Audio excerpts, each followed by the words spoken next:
Bismillahirrahmanirrahim. Assalamualaikum warahmatullahi wabarakatuh. Kami di sini dari kelompok 7 akan membahas mengenai teori holistik dinamika yang dikemukakan oleh Abraham Maslow. Nah, makasih banget nih buat teman-teman yang udah mau mampir ke video kita. Semoga kita bisa belajar bareng-bareng lagi, dan untuk kekurangan dan kekeliruannya boleh teman-teman komen di bawah. Kita tunggu banget ya, kita belajar bareng-bareng. Oke? Untuk materi yang pertama, kita mulai. Pembahasan pertama, kita akan membahas sedikit mengenai biografi singkat Abraham Maslow. Nah, Abraham Maslow sendiri dilahirkan dan dibesarkan di Brooklyn, New York 1 April 1908. Nah, beliau merupakan anak sulung dari 7 bersaudara. Orang tuanya imigran Yahudi dari Rusia yang tidak berpendidikan tinggi. Latar belakang ini membuat orang tua Maslow memaksa anak-anaknya untuk mencapai jenjang pendidikan yang tinggi. Pada tahun 1930, Maslow lebih tertarik untuk belajar psikologi dan belajar di University of Wisconsin. Nah, pada tahun 1934, Abraham Maslow meraih gelar doktor dalam psikologi. Pada usianya yang ke-20 tahun, Maslow menikah dengan Bertha atau kekasihnya sejak duduk di bangku SMA dan masih saudara sepupunya. Dan dari pernikahannya, dia dikaruniai 2 orang anak. Lanjut ke pembahasan yang kedua, apa itu teori holistik dinamik? Teori ini merupakan teori yang mengasumsikan keseluruhan kepribadian manusia termotivasikan secara konstan oleh beberapa kebutuhan dan potensi untuk tumbuh menuju kesehatan psikologis, yaitu aktualisasi diri atau self-actualization. Selanjutnya, menurut teori ini, untuk mencapai aktualisasi diri, manusia harus memenuhi kebutuhan-kebutuhan tingkat dasarnya terlebih dahulu, seperti rasa lapar, rasa aman, rasa dimiliki, dicintai, dan dihargai. Selanjutnya, munculnya teori dinamika holistik Maslow dilihat oleh para pakar psikologi sebagai suatu counter atau kritik terhadap behaviorisme yang mekanistik dan psikoanalisis yang pesimistis, karena kedua aliran tersebut dianggap terlalu dangkal dalam memandang manusia dan pemahaman yang tepat mengenai kepribadian yang sehat secara psikologis. Teori kepribadian Maslow pada dasarnya bertolak dari sejumlah asumsi dasar tentang motivasi. Yang pertama, Abraham Maslow mengadopsi pendekatan holistik terhadap motivasi. Yang kedua, motivasi biasanya bersifat kompleks.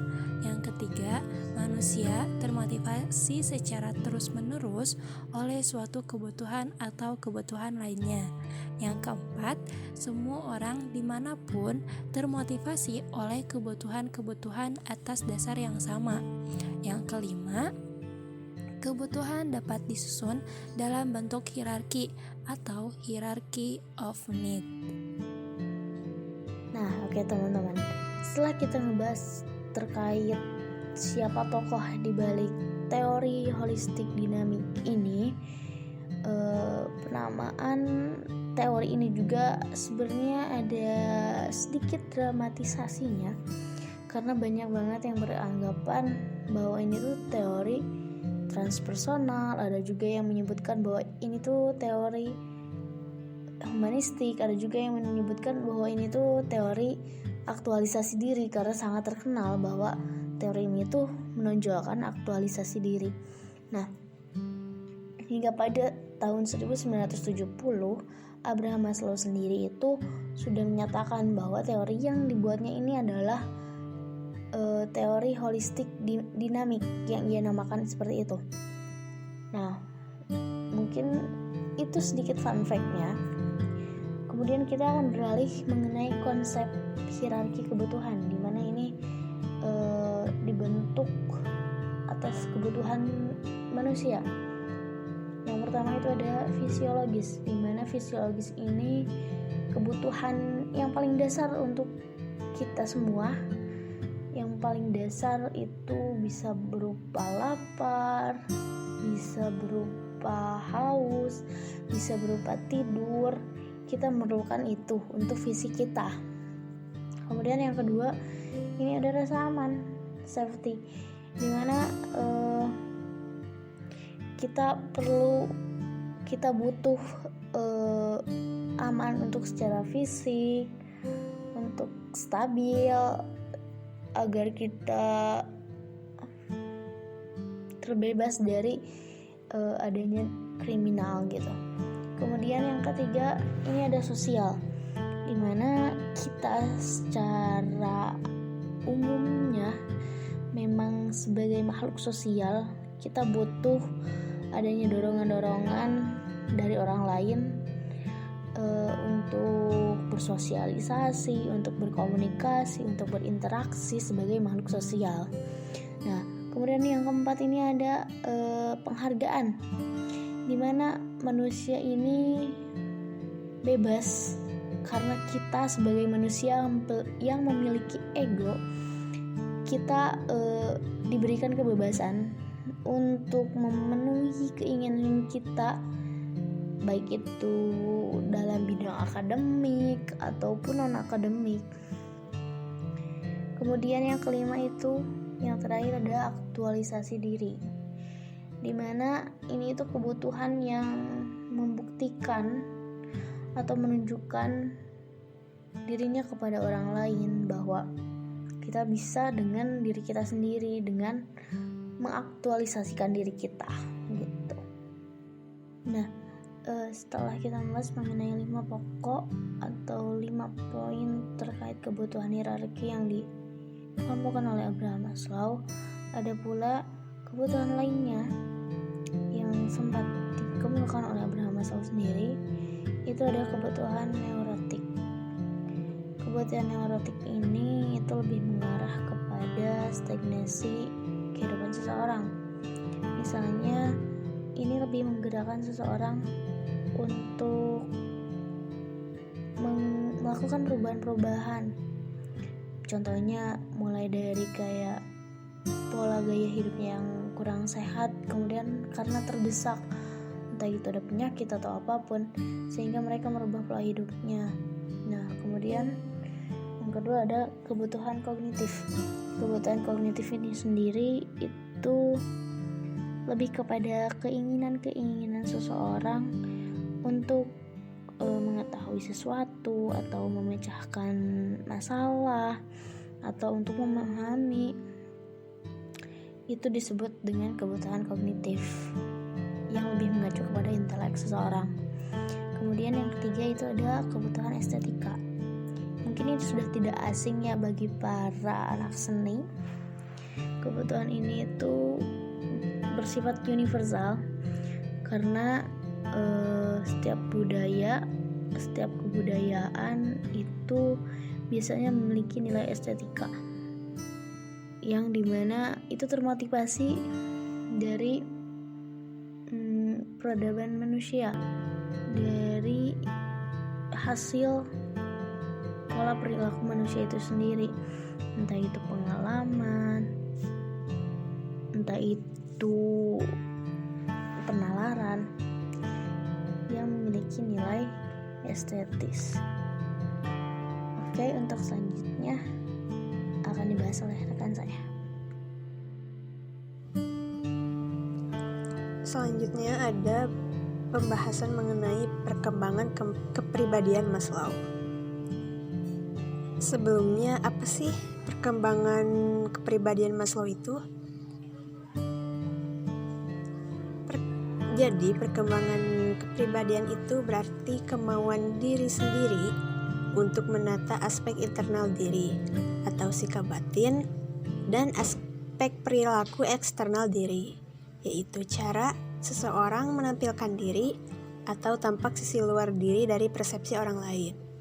Nah, untuk semua itu, seseorang itu harus mampu bersikap proaktif untuk meningkatkan kesadaran diri, pengetahuan diri, kecerdasan diri, identitas diri, bakat dan potensi diri, kualitas diri, serta memenuhi mimpi dan tujuan hidup dengan visi yang jelas, termasuk untuk memiliki kepribadian yang unggul, untuk mengambil tanggung jawab atas kesehatan diri, karir, keuangan, hubungan, emosi, kebiasaan, dan keyakinan terhadap nilai-nilai kehidupan yang seseorang itu perjuangkan.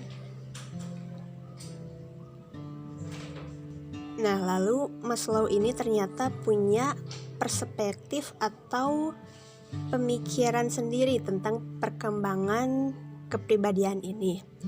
Nah, perkembangan kepribadian menurut Maslow itu diantaranya yang pertama ada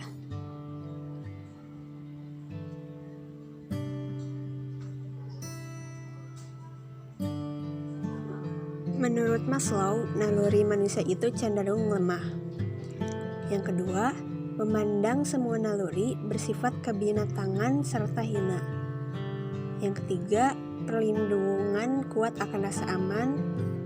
Yang keempat, ada kecenderungan pada orang dewasa untuk meragukan bahkan memiliki ketakutan pada kemampuan-kemampuan mereka sendiri. Lalu selanjutnya ada lingkungan budaya yang dapat menghambat perkembangan manusia ke arah aktualisasi diri, serta banyak individu yang diam akan masa lalunya. Kita ke pembahasan yang selanjutnya, yaitu fungsi teori Maslow.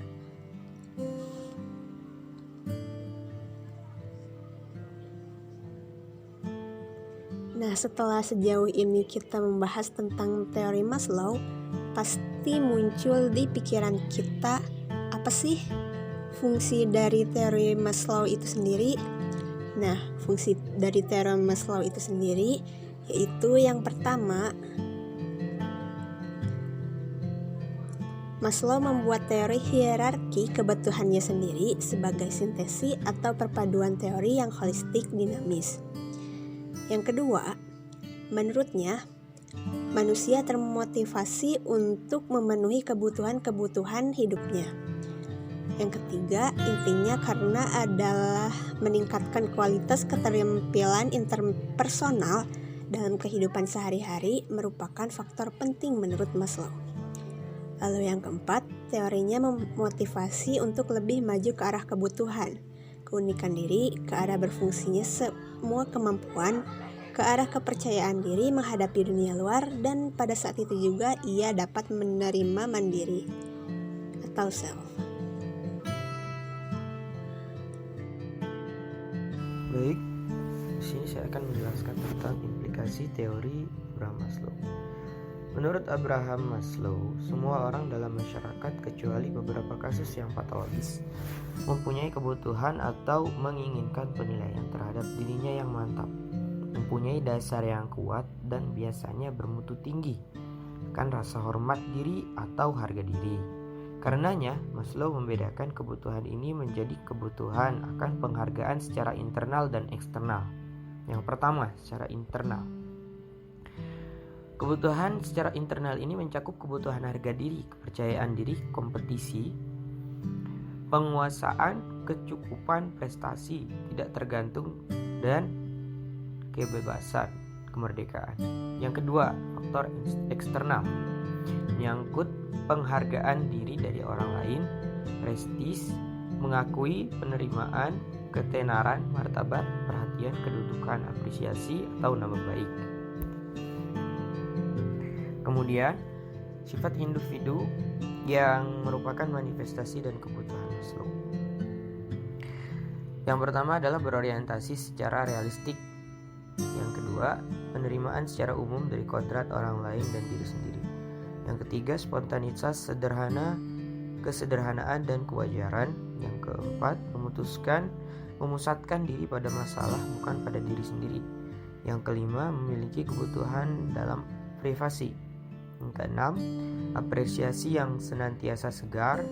Yang ketujuh, mengalami pengalaman-pengalaman puncak. Yang kedelapan, minat sosial. Yang kesembilan, hubungan antar pribadi yang kuat. Yang kesepuluh, struktur watak demokratis. Yang ke-11 mampu mengintegrasikan sasaran dan tujuan.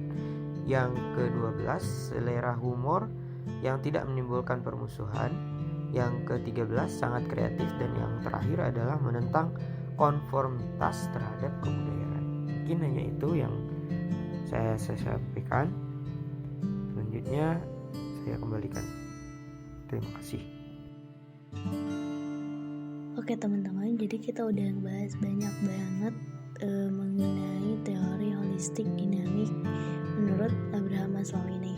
Mulai dari biografi Abraham Maslow, kemudian kita mengenal apa itu teori holistik dinamik itu sendiri, kemudian bagaimana sih prinsip yang dikatakan kebutuhan, kemudian ada fungsi dan implikasinya, dan manifestasi sikap yang telah dimiliki seseorang apabila dia telah mengaktualisasikan dirinya. Nah, jadi teman-teman, mungkin cukup sekian video yang bisa kita sampaikan. Untuk kurang lebihnya kita akan coba perbaiki. Maka dari itu dimohon untuk saran dan kritiknya. Terima kasih sekali lagi. Wassalamualaikum warahmatullahi wabarakatuh.